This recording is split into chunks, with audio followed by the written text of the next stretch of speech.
The Equitable Life Assurance Society presents This is Your FBI.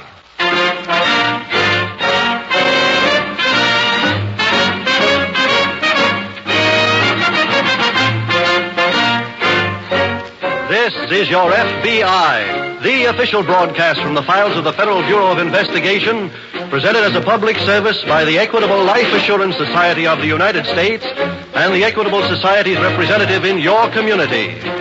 Tonight, for the first time, This is Your FBI is being presented before an audience. It comes to you from the huge ballroom of the Convention Hall in Atlantic City, where 6,000 New Jersey's teachers who are attending the 92nd Annual Convention of the New Jersey Education Association will watch the production.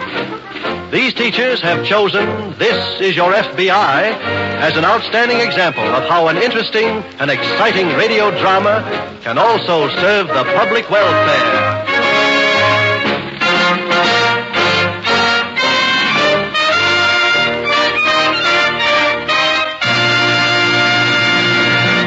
Are you one of the 47 million Americans who benefit from group insurance?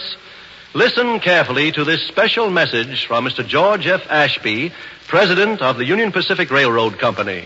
Mr. Ashby says, and I quote, "Our group life insurance with the Equitable Life Assurance Society has lessened the effects of disaster in the homes of thousands of our employees. Many of them have no other protection or an inadequate amount. Our own satisfaction is matched by the satisfaction expressed by employees and their families who since 1917 have received almost $20 million from group insurance. Yes, group insurance is something worth owning." In 15 minutes, the Equitable Life Assurance Society will give further important information about group insurance, which will interest both employers and employees.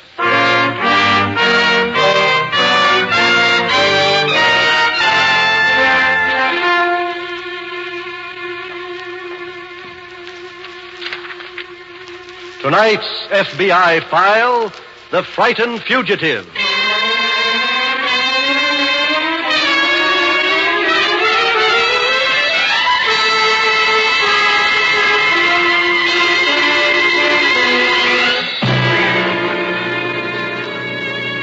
When Japan surrendered more than a year ago, America breathed a collective sigh of relief. A great period of tribulation was ended. But victory in the war did not automatically solve all of the nation's problems on the home front. Today, the country is faced with mighty and difficult tasks. And perhaps the number one problem concerns the next generation. The young men and women who must be the leaders of America tomorrow. No child is born to be a criminal. And if he becomes one, it is for a variety of reasons. And it is up to us to see to it that our children are not confronted with the opportunity to become criminals. For we owe it to the future of the nation to see to it that this younger generation is not a lost generation.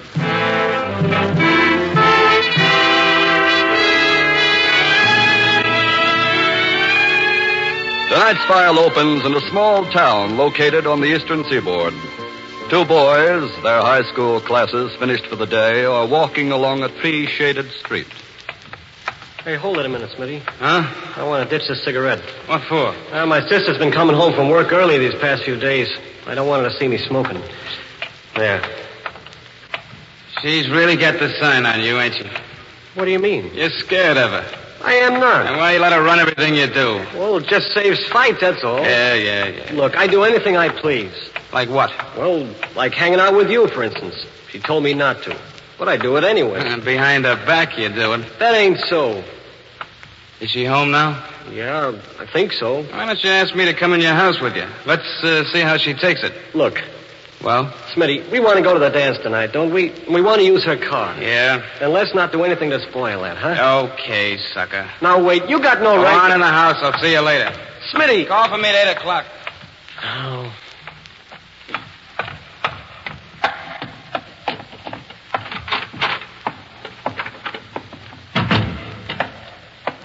Is that you, Jack? Yes, sis. Would you come in here to the living room, please? I gotta go upstairs. Jack, come in here. I want to talk to you. Okay. What is it? Sit down. Now, you're not gonna start another Please lecture. sit down. Oh. Well, Jack, as you know, I've tried for the last 2 years to be mother, father, everything to you. Of course, I've had to work. I've left you alone a lot, but until recently, I thought it turned out pretty well. well, it has. Now I know that it hasn't. That I've failed. Ah, sis, what is this? Joe, the past few weeks I've been missing money, small sums. Are you trying to say that I Yes, was... Jack, you took that money. I've heard enough. Just stay where you are. Now listen to me. I know that you're not a thief. I know that basically you're honest and good, but ever since you and that boy Smitty... I'll leave him out of this. I won't. He's not good for you. Can't you see that? You were never like this until you met him. I promised you once I'd quit seeing the You guy. broke that promise. Oh, sis, you're crazy. He just left you in front of the house. I saw him. Look, can I help it if he walks down the same street with me? Jack, how can I make you listen to reason? By leaving me alone. Where are you going? Upstairs to press my clothes. What for? For the dance tonight. You're not going to that dance. But I promised the guys I'd pick them up. In my car? Well, yeah. No, you're not. But, sis, Jack, you're staying home.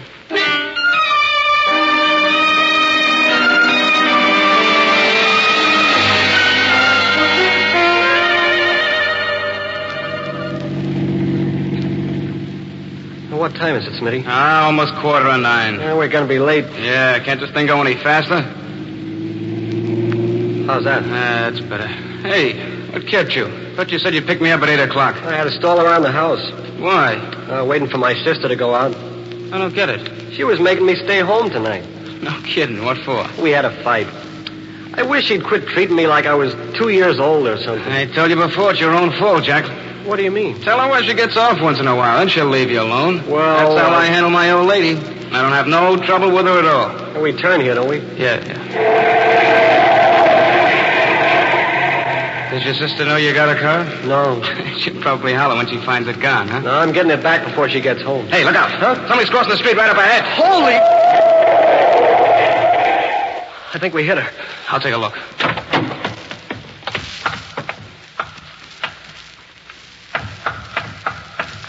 Well? You hit her all right. What do we do? Put out your lights and let's get away from here fast.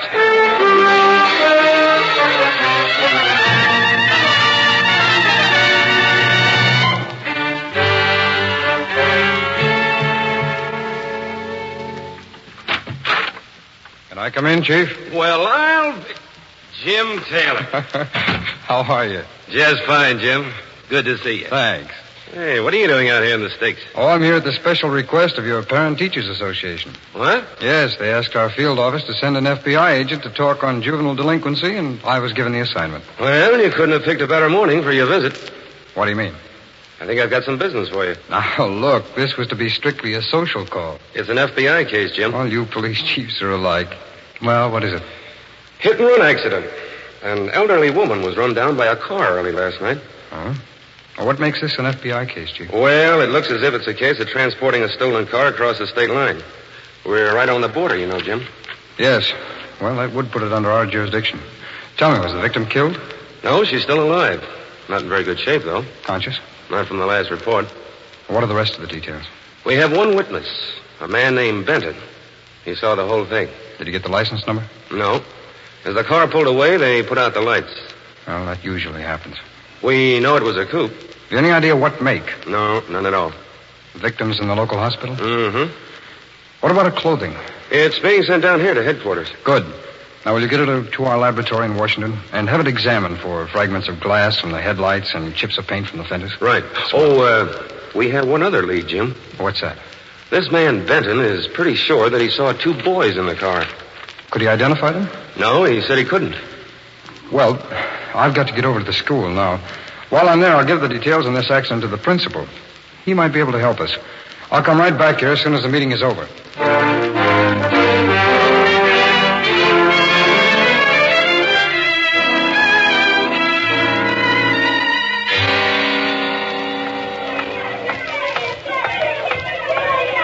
Hey, Jack. Well, I've been looking all over for you, Smitty. Let's go around back of the gym. Okay.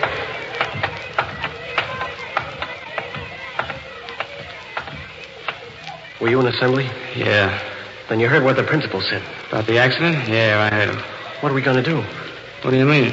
The cops know there were two guys our age in the car. So what? Well, they're bound to find out it was us. How? Well, Look, if they knew who it was, the principal wouldn't have made that big speech about why didn't the guilty parties confess. Yeah, but... Jack, there's 1,000 guys in this school. Any one of them could have done it. So how are they going to pick on us? I still wish we hadn't run away. What? I mean it, Smitty. We'd be in jail right now if we hadn't. We're liable to be there anyway. By running away, we might stay there twice as long. Stop it, will you? I can't help feeling that way, Smitty. Honest, I'm scared. Look, you haven't any ideas about squealing, have you? Have you? Come on, we got to get back to class. Answer my question. Smitty, I'll meet you after school.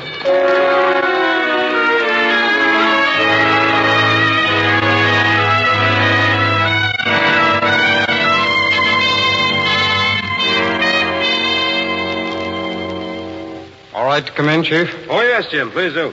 Any developments on the accident? Well, the victim's clothing came in right after you left. One of my men took them into Washington. To our laboratory? Yeah. Good. We're waiting for a report now. Fine. Oh, how'd the speech go? Well, I did my usual fumbling and stumbling, but the audience was very patient. Did you talk to the principal? Yes, I did. He was very cooperative. He called all the pupils into assembly and asked the drivers of the car to identify themselves, to admit their guilt. Any results? No, none of them admitted it. Oh, excuse me. Chief Gallagher speaking. Yes. Yes, he's right here. Just a minute. For you, Jim, I think it's your office. Oh, fine. Here. Thanks. Taylor speaking. Oh, hello, Bob. Oh, good. Let's have it. I see. I'm to stay down here? Fine. Well, I'll be in touch with you later. Bye. That was the report from the laboratory, Chief. On the car? Yes, it was a 1939 green Chevrolet coupe. I see. Well, I've already alerted all service stations and garages in the vicinity to watch out for any car with a broken headlight or suspicious dents in the fender. Now I can tell them to make. And it might be a good idea, Chief, to call the State License Bureau and get a list of all 1939 Chevy coupes that are registered within a 50-mile radius.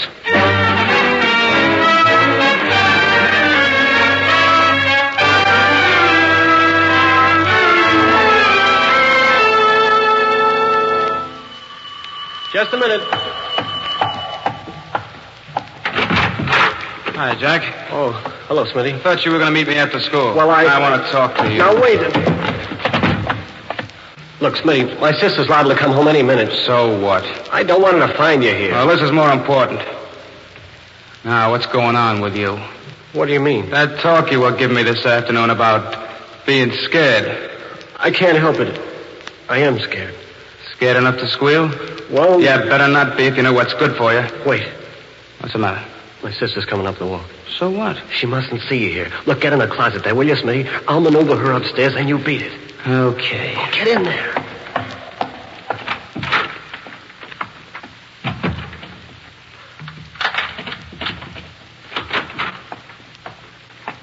Hiya, sis.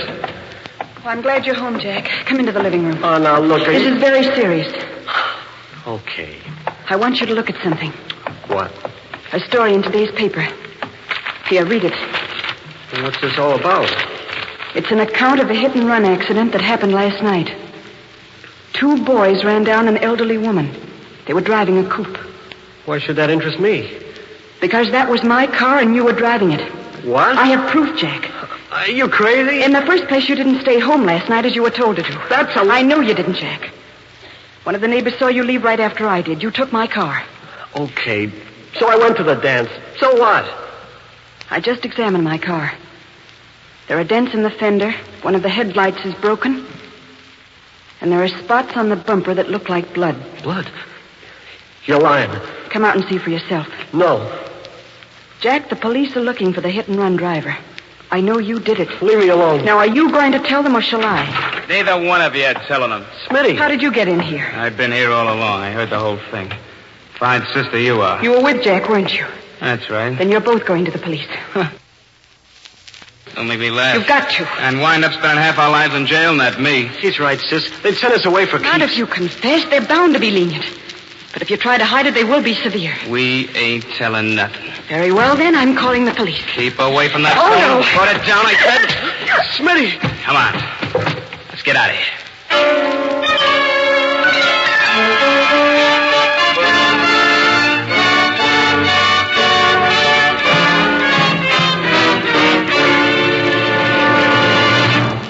We will return in just a moment to tonight's file, which shows how your FBI promotes national security.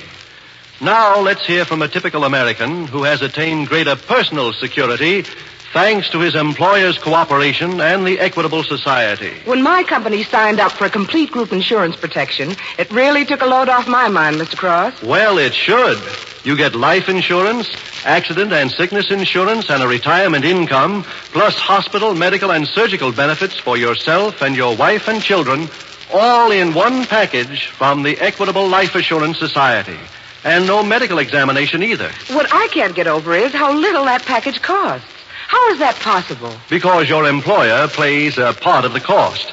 And because there are so many of you, the Equitable Society can sell it to you at what you might call the wholesale price. Well, it certainly was a godsend for a girlfriend of mine.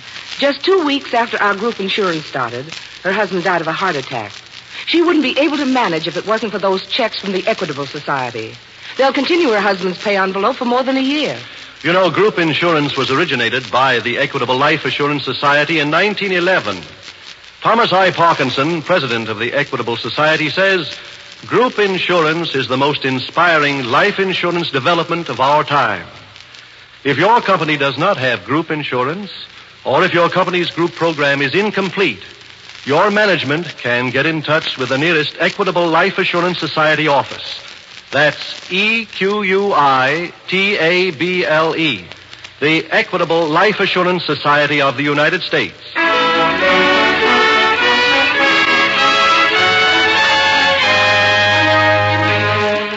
And now, back to the FBI file, The Frightened Fugitives.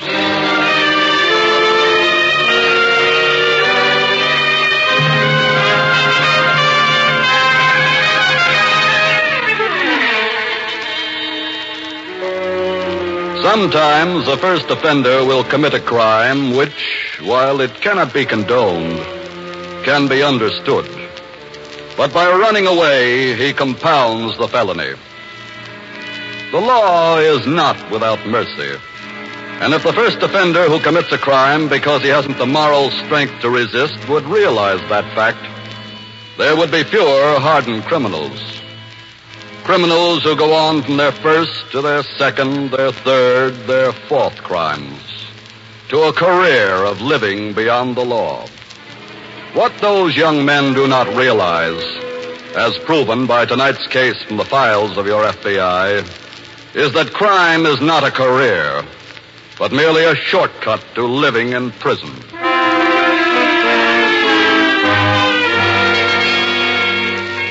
Tonight's file continues later the same evening at local police headquarters.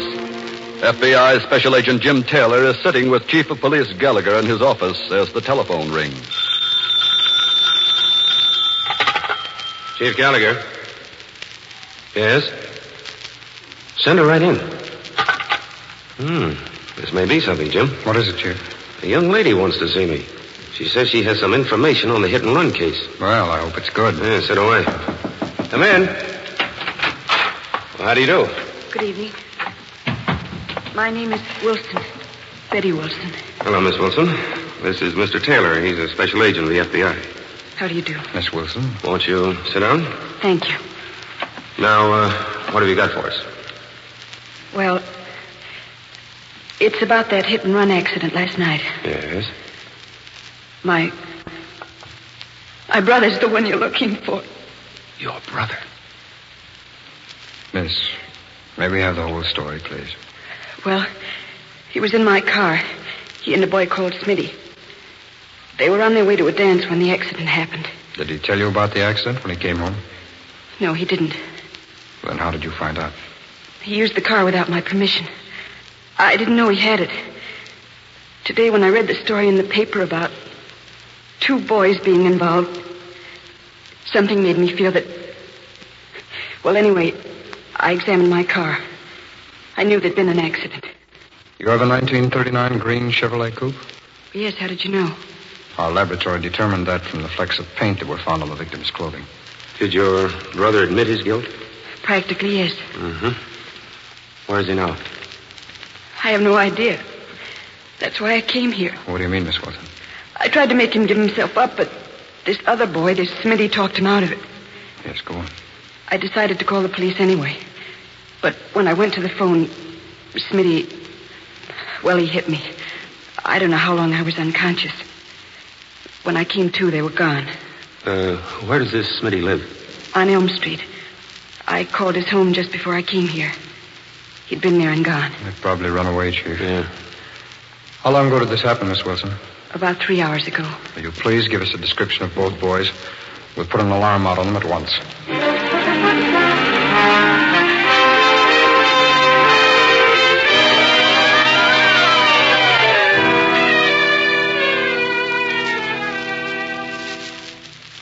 Well, Jack, this ain't bad.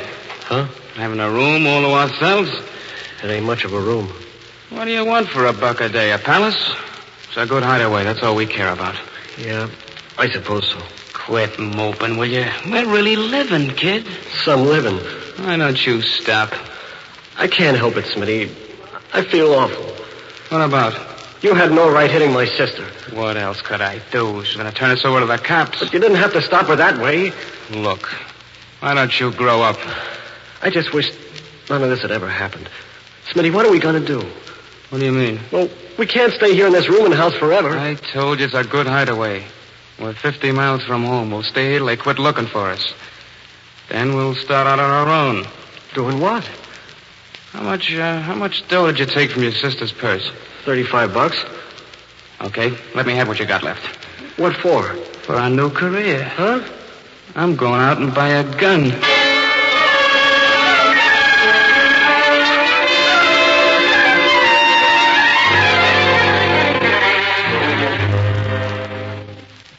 Well, Jim, I think we're getting some action. What have you got? One of my men just called in from the bus station. Yes? 2 boys answering the description of young Wilson and his pal Smith took a bus to Centerville over 3 hours ago. I see. I've notified the police up there to be on the lookout for them. Well, that bus has already arrived there by now, hasn't it? Yes, the trip is less than 2 hours. Well, that eliminates any chance of picking them up as they get off. Excuse me. Certainly, go ahead. Chief Gallagher. Oh, hello, Miss Wilson. When was this? I see. He didn't say where he was. Uh-huh. Well, we'll get to work on it. Thank you. Young Wilson just called his sister. Said he was sorry about what happened. But he didn't say where he was calling from. No, but it was a long-distance call. We can have it traced.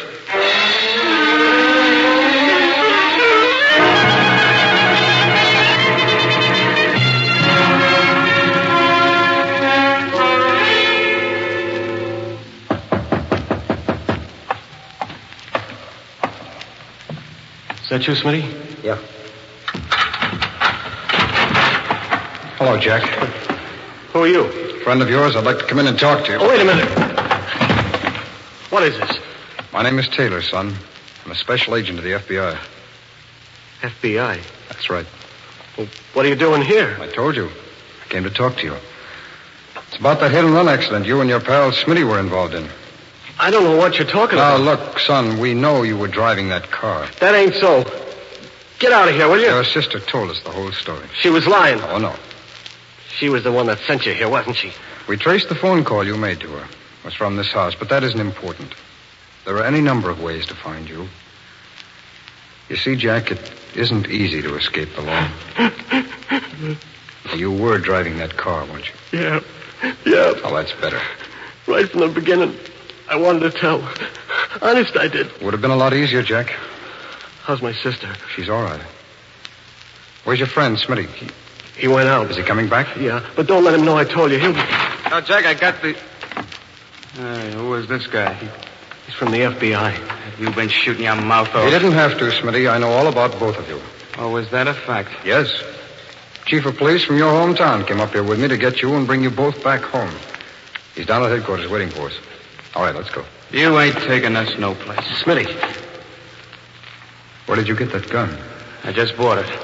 And if you don't stay where you are, I'm using it on you. Smitty, put that away. I'll handle this, Jack. Oh, no, he's got us in enough trouble. Look out. Oh. I owed him that one. I understand, Jack. I think your sister will, too. Come on, boys.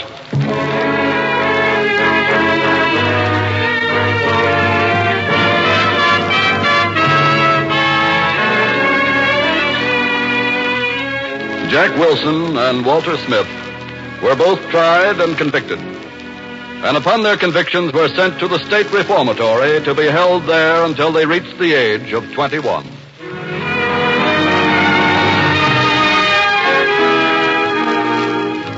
Tonight, This Is Your FBI was presented before an audience of 6,000 New Jersey teachers attending the 92nd Annual Convention of the New Jersey Education Association at Convention Hall in Atlantic City.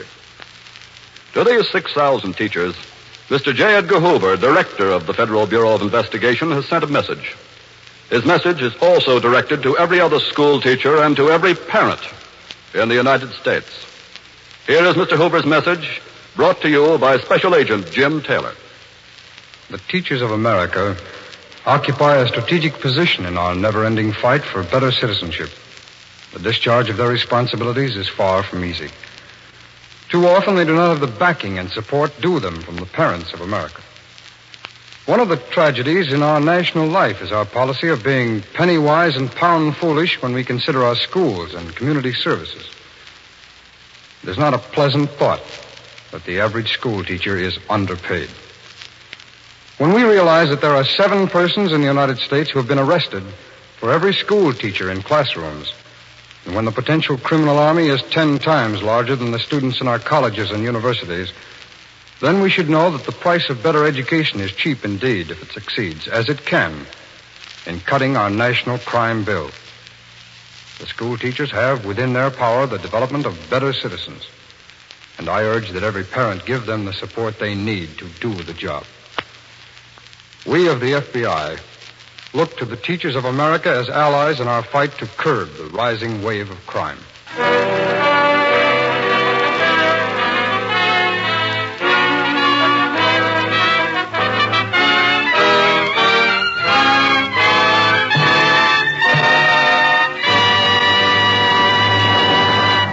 In just a moment, we'll tell you about next week's exciting case from the official files of your FBI.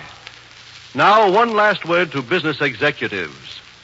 Since group insurance was originated by the Equitable Life Assurance Society 35 years ago, thousands of employers have learned that group insurance means satisfied workers, builds loyalty and morale, decreases labor turnover, improves quality and quantity of production.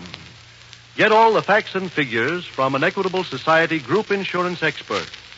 Whether your employees are entirely uninsured or have only partial protection, get in touch with the nearest office or write direct to the New York home office of the Equitable Life Assurance Society of the United States.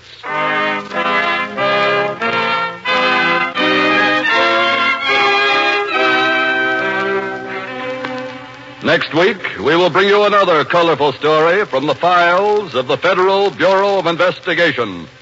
Murder by accident.